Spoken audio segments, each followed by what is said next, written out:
Welcome back mga ropa, kwentuhan muna tayo. Pag-usapan natin ang game ng kupunan ng Golden State Warriors. Ito ay para sa kupunan ng New Orleans Pelicans. Ngayon mga ropa, itong game na to para sa kupunan ng Golden State Warriors. Sobrang importante nito. FYI mga ropa, pang 7 na kasi ang kupunan ng Golden State Warriors sa Western Conference. Kung ngayon gaganapin ang play-in mga ropa, pasok ang kupunan ng Golden State Warriors sa play-in. Coming to this game mga ropa, ang standing sa kupunan ng Golden State Warriors ay tumataginting na 41-31. Samantalang sinusundan naman nila mga ropa, pang-6 sa pwesto ay Los Angeles Clippers na may standings na 42-31. Kaya itong game na to, kung sa kupunan ng New Orleans Pelicans mga ropa, sobrang importante nito. Kailangan makuha ng kupunan ng Golden State Warriors ang panalo kung sa kupunan ng New Orleans Pelicans. Pero dito sa game na to mga ropa, pinakita ng kupunan ng Golden State Warriors ang kanilang napakaganda at nakakabilib na diskarte para talunin at lapasuhin lang ang kupunan ng New Orleans Pelicans. Ngayon mga ropa, isa-isahin at himay-himay natin ang ginamit na diskarte dito ni Coach Steve Kerr at ng kupunan ng Golden State Warriors para talunin ang kupunan ng New Orleans. Sobrang importante nga ng panalo na to ng kupunan ng Golden State Warriors mga ropa. Ngayon, ito ang game analysis at breakdown.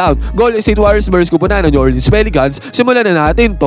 Okay, game. Okay mga ropa, this is start ng first quarter. Medyo maalat dito ang kupunan ng Golden State Warriors. At ang gandang move ang ginawa dito ni Jose Alvarado. Nakakuha siya ng 2 points dito mga ropa. Panis ang depensa dito ng kupunan ng Golden State. Basket is good. At sabi ko nga sa inyo mga ropa, medyo maalat ang kupunan ng Golden State Warriors dito sa start ng first quarter. Nakaibabaw din si Stephen Curry mga ropa. Open na open yung 3-pointer na yan. Yun nga lang mintis yan para kay Stephen Curry. Samantalang kupunan naman ng New Orleans Pelicans mga ropa, sumagot dito ng kanilang 3-pointer sa may right side corner. Basket is good yan para sa kupunan ng New Orleans Pelicans mga ropa. Buti na lang mga ropa, sa wakas nakapuntos dito ang kupunan ng Golden State Warriors. Sa may transition offense na to mga ropa, pasa ni Stephen Curry papunta kay Moses Moody. Easy 2 points para kay Moses Moody. Basket is good. Pero sa pagkakataon na to mga ropa, mainit talaga ang kupunan ng New Orleans Pelicans. Sa another one mga ropa, nakapukol na naman sila ng 3-pointer dito mga ropa. Resulta niyan, pasok ulit mga ropa. At pagkatapos man dito, sana ang kupunan ng Golden State Warriors dito mga ropa sa may left side corner 3-pointer. Yun nga lang mga ropa, sabi ko nga sa inyo, medyo maala talaga ang kupunan ng Golden State dito lamang sa first quarter. At sa mintes sa tira na ng kupunan ng Golden State Warriors mga ropa, nakapitalize naman yan ang kupunan ng New Orleans Pelicans.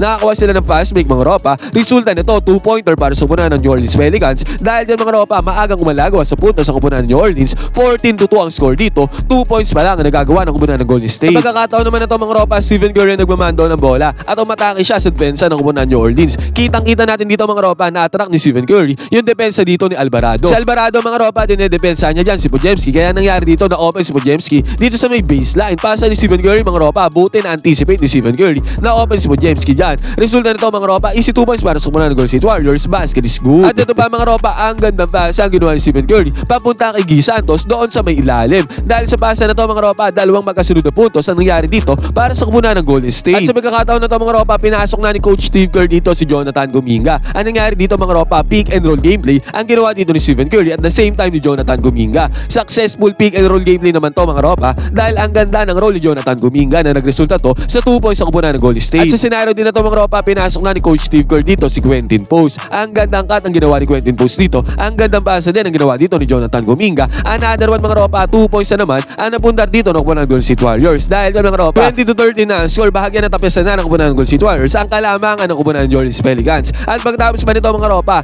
nakapukol na si Stephen Curry sa may 3-point area. First 3-pointer to ni Stephen Curry mga ropa at basket is good yan. At pagkatapos pa nito mga ropa, good defensive play ang ginawa dito ni Buddy Hield at nakakuha siya ng steal dito mga ropa. At ang tendency outcome niya, nakakuha ng fast break dito si Buddy Hield. Nagkaroon siya ng reward galing sa kanyang good defensive play. Basket is good para kay Buddy Hield. Kaya sa pagkakataon na to mga ropa, naging 24-18 ng score. Tapyas na ang kalamangan dito ng kupunan ng New Orleans Pelicans. Yun nga lang mga ropa, agarang bumawi dyan ang kupunan ng Pelicans. Nakakuha sila ng 2 points doon sa may ilalim. Basket is good. Yun nga lang mga ropa, tinapos ang kupunan ng New Orleans Pelicans nung first quarter sa alley-oop play na to mga ropa sa may transition. Ang gandang alley-oop play nito mga ropa, pumasok yan para sa kupunan ng Pelicans. Dahil dyan mga ropa, natapos ang first quarter na to, 28-21 na score. 7 points ang kalamangan dito ng kupunan ng Pelicans. Dito naman sa second quarter mga ropa, start strong dito ang kupunan ng Golden State Warriors. Kitang-kita natin dito mga ropa, si Kelly Olynyk hindi siya masyado nakadikit dito kay Jimmy Butler sa may right side corner 3-pointer. Hindi niya nire-respeto ang 3-point shooting dito ni Jimmy Butler. Pinukulan tuloy siya harap-harapan dito ni Jimmy Butler mga ropa.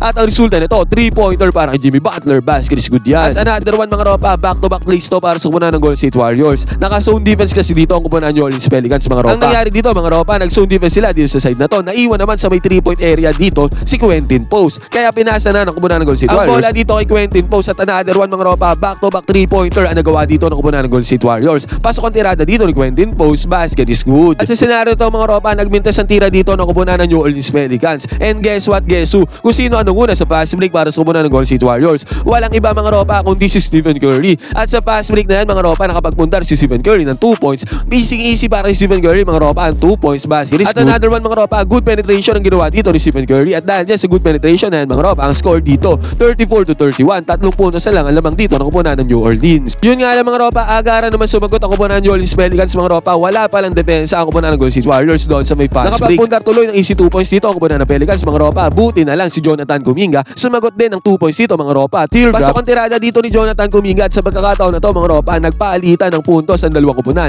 Tumirada ng 3-pointer dito ang kupunan ng Pelicans mga ropa. Kahit good defense ginawa dyan ang kupunan ng Golden State Warriors, pumasok pa rin ang 3-pointer na to ng kupunan ng Pelicans. Mawi naman ang kupunan ng Warriors dito mga ropa si Stephen Curry. Gumamit ang hand-off screen dito kay Kevon Looney. Sumagot ng 3-pointer dyan ang kupunan ng Golden State Warriors. Courtesy of Stephen Curry mga ropa, baskets good. At sa pagkakataon na yan mga ropa, nahawakan ang kupunan ng Golden State Warriors ang kalamangan. 41-40 ang score dito. Yun nga lang mga ropa, hindi inayaan ang kupunan ng New Orleans Pelicans na hawakan ng matagal ang kupunan ng Golden State Warriors ang kalamangan. Nakakuha sila ng teardrops dito mga ropa. Mapapansin natin, good defense naman nilaro dito ng kupunan ng Golden State Warriors. Yun nga lang mga ropa, talagang laging pumapasok dito ang tirada ng kupunan ng New Orleans Pelicans. 2 points na naman ang napuntar dyan mga ropa, basket is good. Ang kupunan naman ng Golden State Warriors mga ropa, si Stephen Curry. Back-to-back 3-pointer sana ang gagawin niya dito mga ropa. Yun nga lang, mintes ang tira dito ni Stephen Curry. Buti na lang mga ropa, si Buddy Hield tumakbo papunta doon sa may ilalim. Follow up dunk ang ginawa dito ni Buddy Hield mga ropa. Pasok ang second chance points dito ng kupunan ng Golden State Warriors, courtesy of Buddy Hield. Yun nga lang mga ropa, sabi ko nga sa inyo, nagsagutan sa opensa ang dalawang kupunan sa pagkakataon. Tumagot naman dyan ang kupunan ng Pelicans mga ropa. Another teardrop ang kanilang ginawa dito. At dyan sa teardrop na yan mga ropa, nakakuha pa sila ng foul. At nung nag-free throw mga ropa, nagmintes ang free throw. Pero yung offensive rebound mga ropa, nakuha ulit ng Pelicans at nakapagpuntar sila ng another easy 2 points dito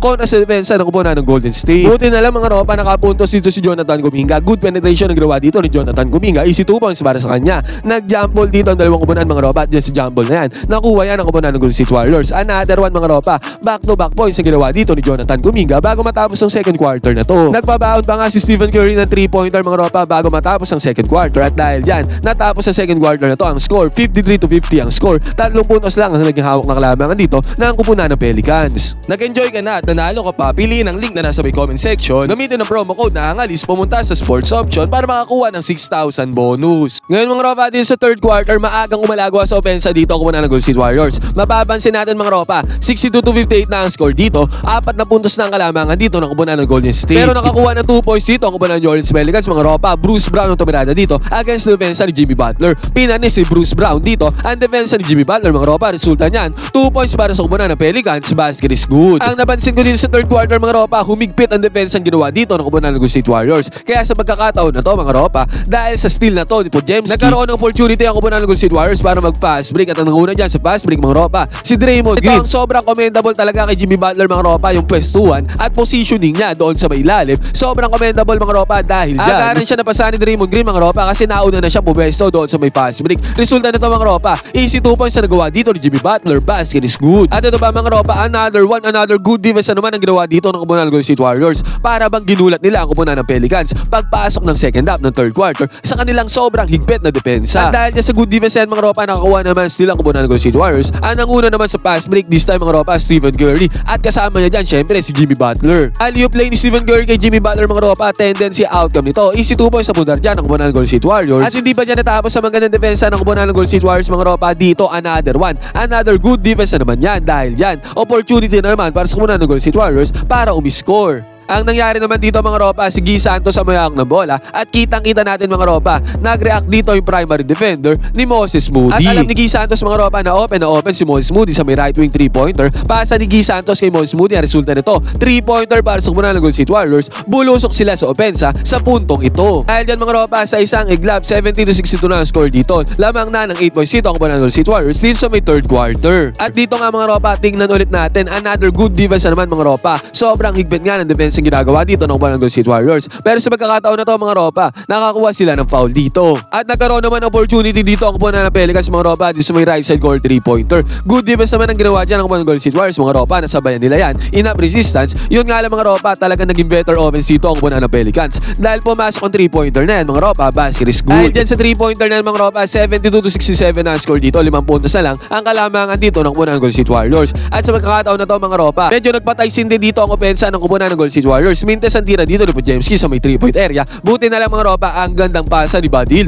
papunta kay Guy Santos doon sa may ilalim. Tendency outcome nito mga ropa is 2 points sa punar dyan ni Guy Santos. Basket is good. At yung kaninang good defense sa kupunan ng Golden State Warriors mga ropa, biglang nawala sa pagkakataon na to. Sa senaryo nga na to mga ropa, alley-oop play ang ginawa dito ng kupunan ng Pelicans. Walang close out defense sa kupunan ng Golden State Warriors doon sa may ilalim. Kaya nangyari dito mga ropa, easy 2 points para sa kupunan ng Pelicans. Silaan ngang bumulusok sa offense dito ang kupunan ng Pelicans mga ropa. Sunod-sunod na puntos ang kanilang ginawa dito. At sa pagkakataon na to mga ropa, sa may 3-point area, enough space ulit mga ropa. Hindi ulit maigpit ang depensa dyan ang kupunan ng Golden State Warriors. Kaya nakapukol na naman ng 3-pointer dito ang kupunan ng New Orleans. At dahil dyan mga ropa, 78-74 na ang score dito. 4 points na lang ang kalamangan dito ng kupunan ng Golden State Warriors. Si Quentin Post mga ropa, bumalik na dito sa court at agaran siya nagbigay ng impact para sa kupunan ng Golden State Warriors. Kitang-kita natin dito mga ropa, ang pagkakamali dito ng defender ni Quentin Post. Nakadrop defense siya dito kay Quentin Post. Kaya harap-harapan siyang pinukulan ni Quentin Post ng 3-pointer dito sa may top of the key. Pasok yan mga ropa, basket is good para kay Quentin Post. Pero sumagot naman dito ang kupunan ng Pelicans mga ropa, nakakuha sila ng teardrops ng puntos dito sa may mid-range. Susubok sana ng back-to-back 3-pointers dito sa Quentin Post mga ropa, yun nga lang,